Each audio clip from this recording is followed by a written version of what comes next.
ক্লাসরুমে লুকিয়ে আছে মোনালিসা। বুঝতে পেরেই বিহানের সামনে মোনাকে টানতে টানতে হাজির করলো কম্পাস। এআই প্রজেক্টের স্যাম্পল চেঞ্জ করতে এসে নিজেই ফেসে গেল মোনালিসা। কম্পাস ধারাবাহিকে দেখা যায় নিজের হাতে বানানো দুর্দান্ত এআই স্যাম্পলটাকে সবার আগে বিহানকেই দেখাতে চাই কম্পাস।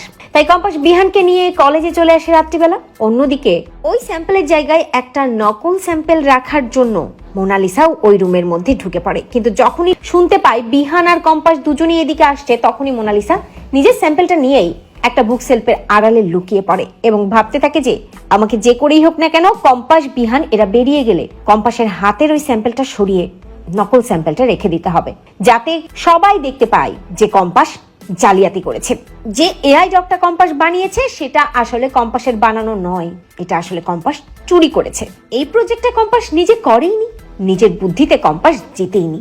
তাই কম্পাসকে ফাঁসানোর জন্য যথারীতি মোনা ওই ব্রিফকেসটা হাতে নিয়ে ওই আড়ালে লুকিয়ে সব কিছু ভাবতে থাকে। অন্যদিকে কম্পাস বিহানকে বলে, দেখুন বিহান স্যার, এবার বলুন আমি যেটা বানিয়েছি সেটা আপনার কাছে কেমন লাগলো। কম্পাসের ব্রিলিয়ান্ট কাজ দেখে বিহান অবাক হয়ে ভাবতে থাকে, সত্যি সত্যি কম্পাস জিনিয়াস। বিহান যখনই ওই প্রজেক্টের ডগটা হাতে নিতে যাবে ঠিক তখনই কম্পাস বিহানকে বলে, দাঁড়ান বিহান স্যার, 1 মিনিট দাঁড়ান, ওতে হাত দেবেন না। অবাক হয়ে যায় মেঘমালা, বিহান সহ সবাই। মেঘমালা কম্পাসকে বলে, এখানে কম্পাস, তুই বিহানকে ওটাতে হাত দিতে বারণ করছিস কেন? বিহান অবাক হয়ে যায়, কম্পাসকে বলে, হ্যাঁ এটা তো তোমার কমপ্লিট হয়ে গেছে, তাহলে আমি তো একটু দেখতেই পারি তাই না? কম্পাস বিহানকে বলে, না বিহান স্যার, আপনি ওতে হাত দেবেন না, কারণ আমার মনে হচ্ছে এই ঘরে কেউ ঢুকেছে। শুনি বিহান চমকে যায়। কম্পাসকে বলে, কি কি বললে তুমি? এই ঘরে কেউ ঢুকেছে? এই ঘরে কে ঢুকবে? আর ঢুকলেই বা কি? তোমার প্রজেক্টে কেন হাত দেবে?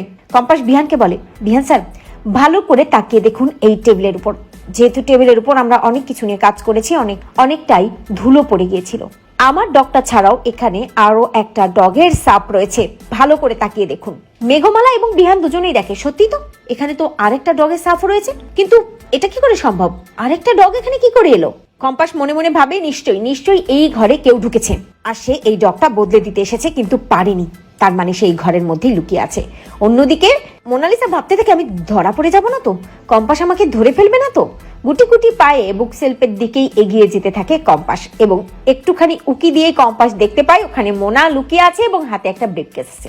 কম্পাস ধরে ফেলে বলে, হ্যাঁ বিহান স্যার, ঠিকই ধরেছি, আমার ডগটা তো আরেকজন চেঞ্জ করে দিতে এসেছিল, আর সে এখানেই লুকিয়ে আছে, ম্যাজিক, এই দেখুন। এই বলেই মোনাকে টানতে টানতে বিহানের সামনে হাজির করে কম্পাস।